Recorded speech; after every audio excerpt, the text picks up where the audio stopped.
Hello and welcome to the Empower Couple Show. We are your hosts, the Freemans, coming to you live this July 24th on a Friday from Scottsdale, Arizona. But we got out of the heat because, as we tell you every time, it is very, very hot here. We went up north, enjoyed the mountains last weekend, and you guys, we found out I am way more adventurous than Aaron. I went faster in the Razor scooter ATV thing. So, I mean, it's true, right? It was true. And today in the episode, we are talking about how to better handle your emotional triggers in marriage.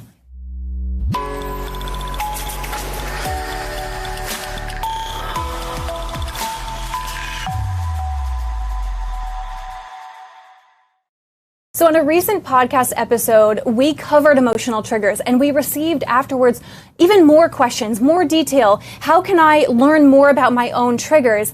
And not only that, but we received hundreds of comments of things that trigger you all in your relationship. So we thought we need to go a little bit deeper into this. So what we're going to cover today is your favorite movies. We're going to actually give you alternative storylines to those movies if they knew about triggers. That's going to be fun. The 3 parts to emotional triggers. And guess what? We are going to be announcing our second book. You all have been just supporting us so much, and we finally get to tell you the book title and all the pre-order bonuses, and we'll do that at the end. And of course, we are live here, so if you're tuning in from Facebook or YouTube, there is a chat. Drop in the chat. Let us know you're listening. Say hello. And as we dive into this topic, let us know authentically what types of triggers have you been experiencing in your relationship. And as you type those in, we can see them in the chat here.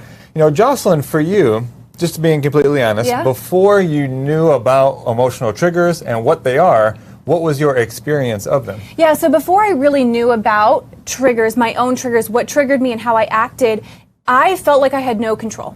I felt like, however, my partner, of course, you in this relationship, but even past relationships, I didn't have control over my response. And so one way we like to define emotional trigger is when someone almost pokes you, little tickle, in a sensitive spot. Not so much a tickle at times. Right. It doesn't feel like a tickle. It feels more like a stab, right? But it's a poke in a sensitive spot emotionally. And it elicits a reaction, which we're going to talk about that. And so but without knowing about triggers, I felt like I had no control over my response to when I felt someone said something to me that I didn't like, that hurt my feelings. What about for you?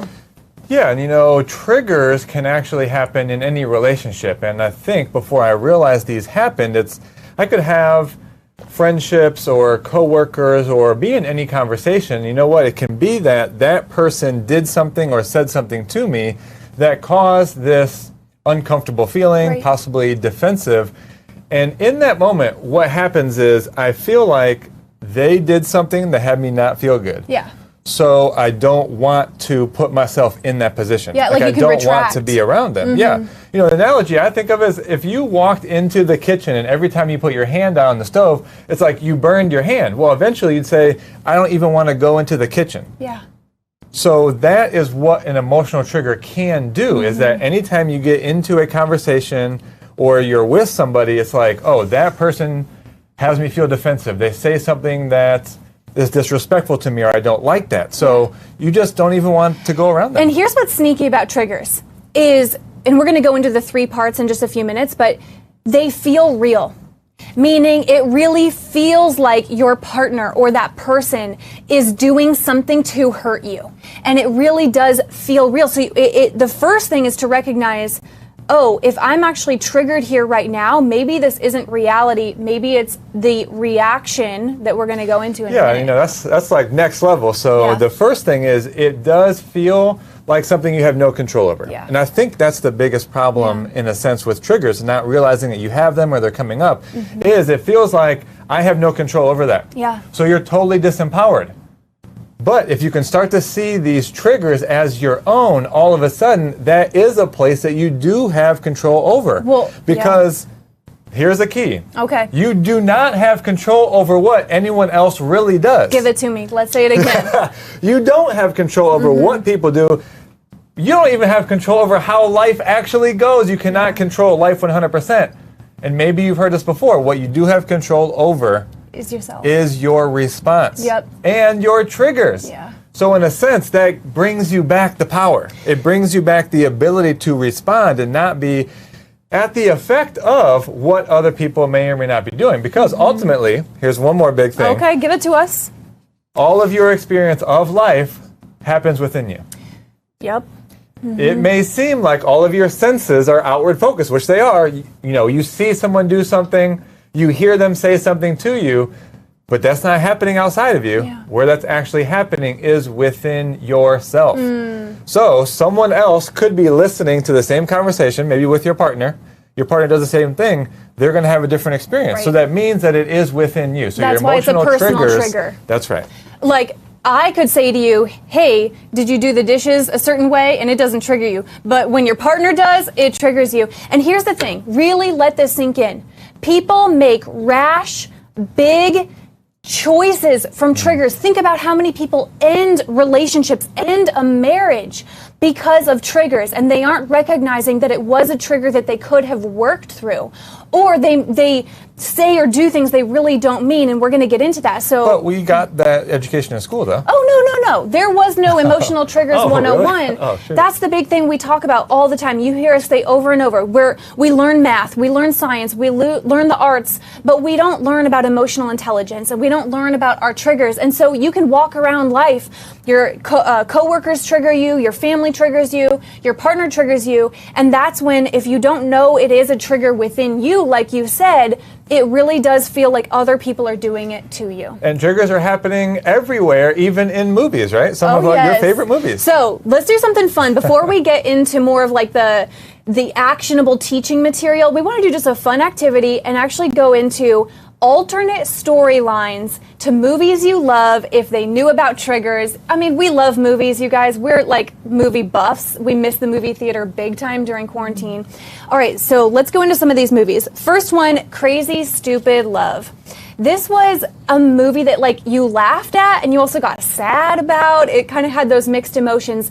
And this couple in the picture, they were triggered. There was a time in their relationship, in the story, where they weren't feeling as much romance anymore. They didn't feel appreciated. They didn't feel seen. Their effort went down, and that triggered each other. And rather than talking about, hey, I'm feeling pain, I'm feeling disconnected, I don't feel I matter to you anymore, they let that trigger run the show, and they end up led them separating. To living in separate places, him living in an apartment, Yes. Steve Carell's character meeting Ryan Gosling and becoming like a player. So the alternate storyline is if in that moment where they really just revealed that they were both triggered, they could have had an incredible year together. They could have rejuvenated their relationship. They could have gone on vacation together.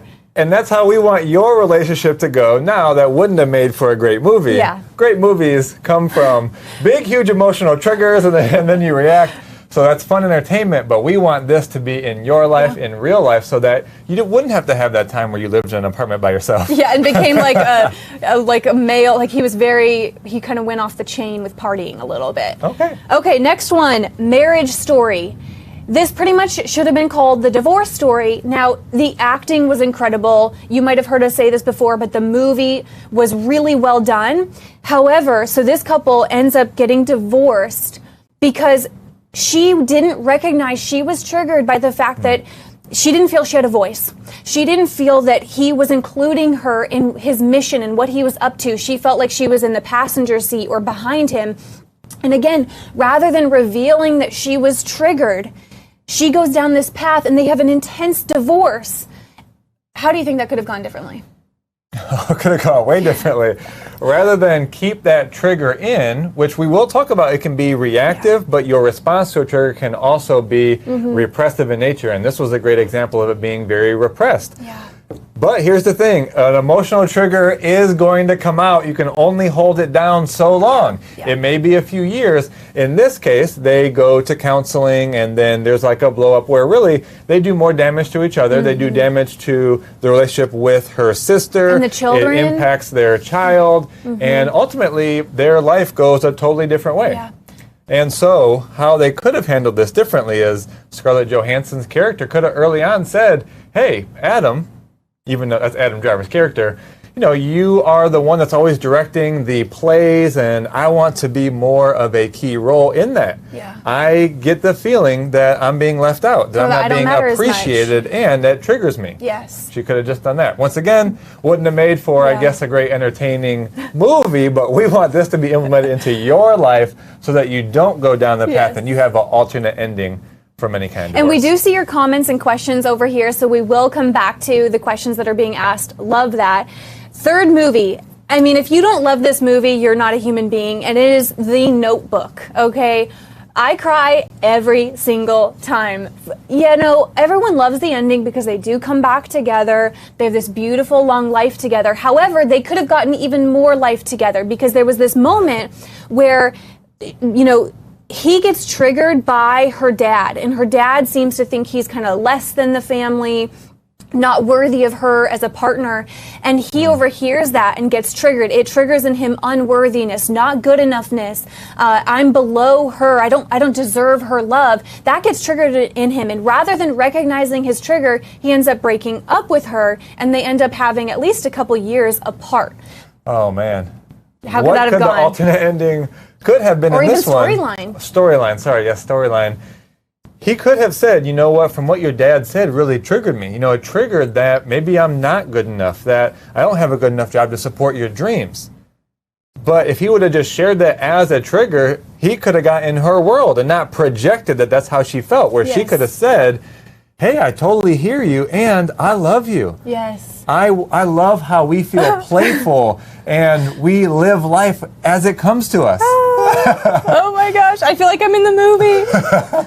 So he could have shared the trigger, and she could have told him and eased his feeling about his unworthiness and not being enough for her. Yes. And they could have continued and had many years of life together. So once again, wouldn't have been entertaining. Yeah. However, we want your life to go that way, hence why we're going to be heading into the 3 parts of a trigger. But before that, why don't we hear from some relationship coaches on their advice to conflict resolution? Our conflict resolution advice is never let a good fight go to waste. What was this fight teaching us? What is it the highest good in this conflict for us?